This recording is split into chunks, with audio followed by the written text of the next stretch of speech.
All right, so this lesson we're going to be talking about maybe combining some of these note-taking methods, being a little bit more flexible with how we take notes.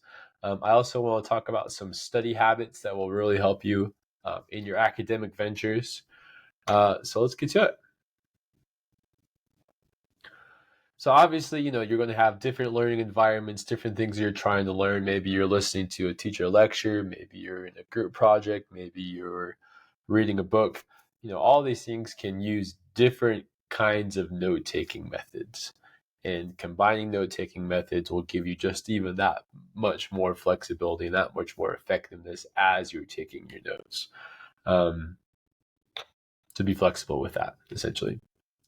Some examples, maybe there's a lecture with visual content. Maybe the teacher's using a slideshow like I am, but they're using more pictures.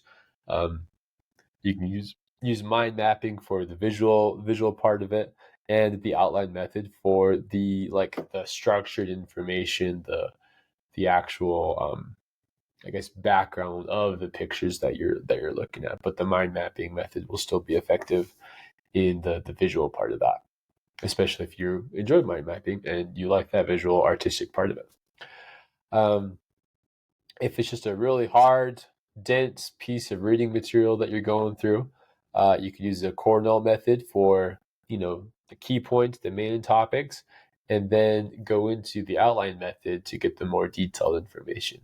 The way I kind of did it with my Cornell method is I almost did the outline method in my notes section and then combined it with the Cornell method by doing the cues and the summary. So that's one way you could do that. If you're just brainstorming, mind mapping is great.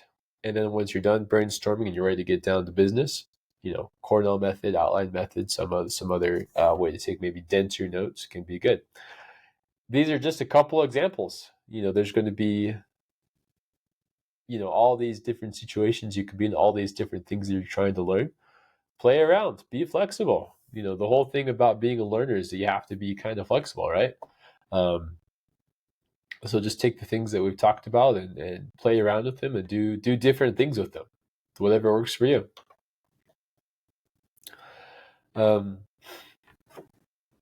So you've taken the notes. You want to remember what you've written down. Just writing it down longhand or even typing to a lesser extent will help solidify it in your brain. But there's more to do after that. So if you really want to remember what you learned, the day after you took the notes, the day after the learning activity, whatever you did, go back and review. And we'll talk about how to review in just a minute. So the day after, and then 3 days after, 7 days, 21 days. So this, obviously won't work for cramming. Cramming is not the most effective way to remember information. If you do this, the day before an exam, it's not going to be as effective. So you have to do the spaced repetition to really get it in your brain. So remember 1, 3, 7, 21. 1 day, 3 days, 7 days, 21 days. If you can do that, it'll be stuck in your brain really, really well. How do you review? This is how. Well, this is some things that you can do. So there's something called the retrieval practice, where in your review session, you sit down. The first thing you do, you don't even look at your notes. You just write down everything that you can remember. This may be really hard. You may not remember a lot, but spend some good time. Give yourself at least 2 minutes per topic or something like that. Just really kind of dig deep into your mind and try to bring back that information. And that struggle is really going to help solidify that information in your brain. It's going to help it be with you until the bitter end. So that's called deep retrieval practice. Do that, and then check yourself. Make sure you got the things right, and then check all the things that you completely forgot and just could not remember. Do this every single review session, and I guarantee that information will be with you. You will not forget that stuff after doing the 1, 3, 7, 21 method, and then doing the steep retrieval method.